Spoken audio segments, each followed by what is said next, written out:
Layoffs, as far as the eye can see. But where is HR in all of this? Is HR more of a sutradhar or a director in a layoff? Or are they more of patradars or actors? Was HR really a part of the decisions which led to a lot of bloat and a lot of hiring, which is now leading to a lot of firing? Or were they just called in to do the firing and to puncture the bloat? Does HR really have that proverbial seat at the table that they've always been searching for? Let's close the loop. Joining me today on this new episode of Close the Loop is Saurabh Nigam. Saurabh is the VP Human Capital at Omidyar Network Advisors, and he's had a 2-decade-long career running HR for marquee brands like Aditya Birla and Snapdeal, to name a few. Saurabh, welcome to Close the Loop. Thanks, Srini. Pleasure to be here. So, Saurabh, the topic of the day, the flavor of the season, unfortunately, is layoff. Is HR a sutradhar in a layoff or a patradar? Actually, a great question, right? I mean, as you rightly said, as unfortunate as it is, but it's really the reality which we all are facing, right? And the easiest way to look at this would be that, who's executing this, right? Who's going ahead and having those tough, difficult conversations with people and, relaying that message. And obviously, it boils down to the HR as a function. To say that, as an HR practitioner, you've had no say in the build-up of the organization, which has led to this situation where, many or some of the organizations are facing the heat and will have to let go of people, I think would be wrong. But ultimately... Let's look at that, because I think that's where the real root of this conversation is. That, right. Yes, HR is part of the conversation, right? But does HR really have the seat at the table when these decisions are being taken to, first of all, hire the way the hiring happened in the last 2 years? Yeah, so, this entire notion of seat at the table, I think, has been blown out of proportion. I think just because you are holding a title of an HR head or a CHRO, and therefore to expect that you'll have a seat at the table, I think is a wrong thing. Why not? I mean, because seat at the table, how I look at seat at the table, right? It's basically the group of people who are making decisions which are going to be impacting the entire organization. Yeah. In order for you to be able to make those decisions, you need to demonstrate that you have ability and the focus to add something valuable to that decision making. Okay. Now, if that you're not contributing, you're not going to have a seat at the table, no matter what your title is. Okay. Right? But we've been in so many, I've seen a lot of situations where, let's say, even if an HR makes a legitimate point that, listen, okay, we are funded, we're growing, we're hiring, it's a pandemic and it's a huge mega trend that's actually benefiting the business. Right. But will we be able to sustain this? Right. Will we be able to keep these employees for, let's say, 5 years down the line? I've seen these questions being asked in the past, but aren't they always shot down by the business? Great question, right? So that the question which you're really asking is, do you have the ability, or how can you have the ability to influence decision making, right? And I fundamentally believe that, in any conversation, leave alone the business conversation which you're talking about, your ability to influence decision making gets driven from, one, the amount of conviction you have in the argument you're making, and how much of that conviction is coming from real data points, right? And the research which has gone behind it. If a statement of if an argument is being made on the basis of I feel or I think versus, here is the data, here is what I think is going to happen based on the data which I'm presenting, here is the hypothesis, and there is an alternate point of view, right? I think more often than not that argument will get picked up, right? So the question is that in order to build an argument which is backed by data, which is backed by research, you need to put in the effort. When you talk about HR's their points not being taken seriously, let's say if a CFO makes the point, or if a head of sales makes the point, or head of engineering makes the point, where do they fall short? Is it because an HR practitioner sees themselves, like whichever company I work for, there are some 5 basic beats to being an HR practitioner, and I'll do the same thing company after company. Yeah. Is that where HR leaders or managers even fall short or go wrong? Great point. I think, like looking at your example, you gave the example of CFOs, sales heads, and technology versus HR, right? Thing which is common amongst all three is that they talk data. They talk numbers. Right. They talk tangible things. Right. Look at this way, right? We started this conversation talking about layoffs. Like ultimately, why are layoffs happening? I can say this with absolute certainty that nobody wants to do layoffs, right? But the reason layoffs are happening is because there is a data point which is not adding up for the business, which is, the costs are going up and the revenues are not coming up, and you need to bring down your fixed costs. Right. And one of the major contributors of fixed costs in an organization is your people cost. People cost, right? Yeah. All of this is numbers, by the way. There's nothing emotions here, right? So therefore, and this is, as I said, it's an outcome you're talking about. When you're building out an organization, when you're starting off, when you're building out your teams, why aren't you using similar or same data points to argue on that? Do you need 100 people or you're good with 20? Saurabh, how do you argue with, let's say, head of engineering comes and says, I want to hire 50 React.js developers, and you are the head of HR. Right. How can you argue with that person?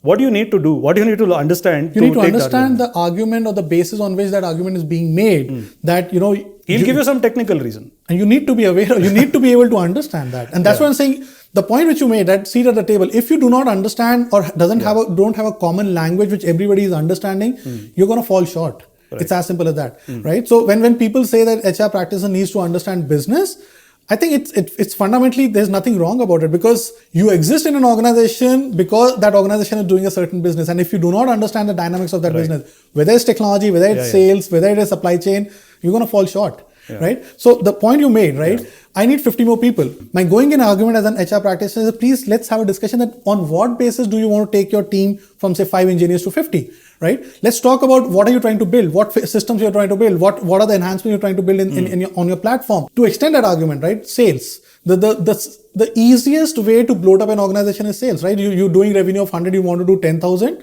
right? So that's the 100 X jump you need to have. I don't think that works. It works like that because what you're fundamentally not taking into account is, as I said, one is productivity of the people itself. Second, you're not taking into account that as people grow in an organization, their skills expand, their ability to multitask expand, their ability to do more complex tasks or handle bigger territories expand. You're not taking into that into account at all. But today, I mean, is HR really like, you've been to XLR, right? You've trained to be an HR. A lot of people actually get trained to be HRs. But today, from whatever you're telling me, they don't acquire these skills in the way they learn to be a human resource professional. They learn comp and benefit, they learn training, they learn something about culture, they learn a little bit of psychology possibly. But who is training them on this aspect? No, so I actually fundamentally disagree on that. You're taking me back to campus. So there are business courses or business management courses which we all go through, even in HR courses, right? But I may concede to you on that, that a guy a person who's really focused on, building his or her skills and expertise in HR function possibly may not end up putting so much focus on non-core HR subjects, as you rightly said. Right. But I think using that as an argument, therefore, to not acquire that knowledge is flawed. The role of an HR practitioner goes way beyond that. It is basically to make sure and sensitize and be the flag bearer of an important aspect of organization building, which is people side. That's what I. So what aspect of the people side, as you call it, should an HR really own that can drive a real business outcome? What aspect of the people side? Is it productivity? Is it loyalty? Is it engagement? What all of that is tied. To me, what I fundamentally believe, there are 2-3 different aspects I'm going to answer that question from, right? I think what is extremely important for an HR practitioner to understand is that what do we do and what do we stand for as an organization, and how does that translate into our ways of working? Right? Every organization has a way of working. As an HR practitioner, I think it's important for you to understand what that ideal way of working is for the organization, and then take concrete steps to ensuring that people who are both within the organization or who are aspiring to be coming into the organization understand that ways of working and are aligned to it. Because if that doesn't happen, you're going to have people working in different styles, different ways, and that ultimately will ensure that you're not synergized as an organization and you'll not pull in one direction. So that to me is one. The second part which I feel that HR practitioners need to hold fort on is, how do you ensure that people understand that we have come together into this organization because there's a common objective. And I do believe that that aspect of building alignment and making sure that people do not lose sight of what that common objective is, because of which we have come together into this organization, is very, very important, and it needs to be emphasized, re-emphasized. But that is not just, that's what you're saying is, it's not just HR, because what happens in reality is like, this person doesn't seem to be motivated. Let HR have a conversation, figure out what's going on, do a people interview, as they say it, and do a dipstick and all of that. I'm not saying that it is only HR's responsibility at all. What I'm saying is that as a people practitioner, it is your responsibility to understand that this is an important element of organization building and sensitize everybody within the organization to play a role around it, right? So the example which you gave, it's easiest thing to say that, okay, this person is not matching up or matching up to the expectation or adding value. My question to a leader or the organization or team in that sense is that how much effort or time you have invested to make that person understand what the goal is, objective is, and what is his or her role in it. And if you're not doing that, it will be an open funnel. Because some people will be smart enough to get it on their own and then run. Some people will be lost, and then you will see a mismatch happening. And then the easiest thing to do is, okay, let the person go, right? Little realizing that that's possibly the easiest thing to do, but the toughest thing is possibly to then get the person in. So to me, the second part is really, as an HR practitioner, that how are you enabling the organization to ensure that every person in the organization has that line of sight around what the common objective is and what their role around it is, and enabling that person to have the right resources, skill, learning to be able to drive value towards it. That's the second part of it. That's a great point. I think in some of the conversations that we have at Loop with HRs, and I personally spoken a lot of HRs, I think one of the ways in which they really want to make an impact on the day-to-day basis is through benefits. Yeah. So because benefits is something that's tangible, every employee sees it, and the benefits represent, in a way, how much an employer really cares about you. Absolutely. And I'm actually seeing a change in the way benefits are being cast, especially around the health front, absolutely. especially with COVID with and pandemic, all of that. yes. Absolutely. So what are some of the trends that you're seeing with respect to health benefits? So you actually led me to the third point. The third point, really, what I was going to say, that as a practitioner, what really you should be focusing on and what's your responsibilities is really taking care of people and understanding what their needs and aspirations are.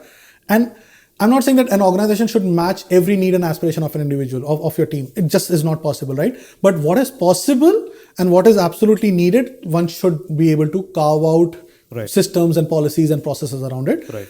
Obviously convince and engage with your leaders and your CEOs and MDs to make them understand why you're proposing something and why is it important, why is it critical, right? So that's the third aspect which as an HR practitioner you hold fort when you're because talking in about today's times, I feel like we've reached a point where the employer-employee relationship has become very fraught. There's a lot of tension there. There's a lot of cynicism. There's a lot of, especially because of the layoffs. We started with the layoffs, but people are feeling that you're promising a lot of things. I think there were certain comedians' videos went viral, right? So, do you think health is a way to make that heart-to-heart connect in a way? So, Srini, I actually believe, and as I was telling you before we started, right, about say 10, 15 years back when I started my journey as an HR professional, the health benefits, and obviously health benefits was pretty much restricted to medical insurance, the hospitalization insurances was almost like a good to have, right? Not every organization had it.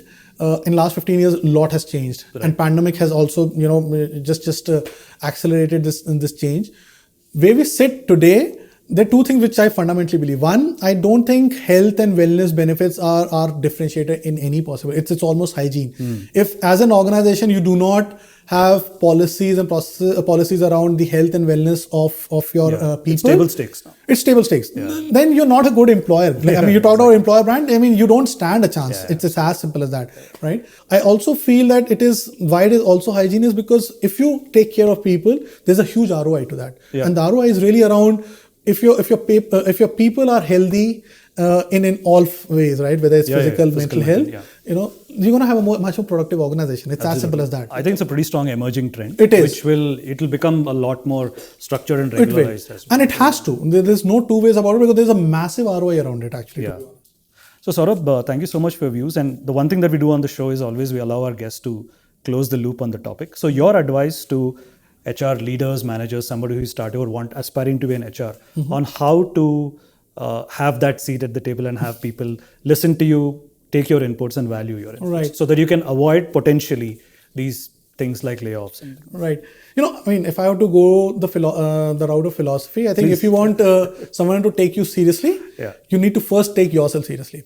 Right. And as an HR practitioner, as I said a little while back, for you to understand your function, your subject is table stakes, is hygiene. It's a given. If you don't know your subject, you don't exist, right? But I think your ability to go beyond that and have an keen understanding of the business, various aspects of business, the industry you're working in, how does the external world or environment impacts your organization, your industry, your organization, and backing your arguments with data research is what will set you apart, will ensure that you have a seat at the table and you're heard, right? And your inputs are valued. So to me, that's really what fundamentally, as a practitioner, you should have the ability to do. Go beyond just your functional areas, understand business, understand industry, understand the impact of external world into your world, and then take decisions, build arguments basis that.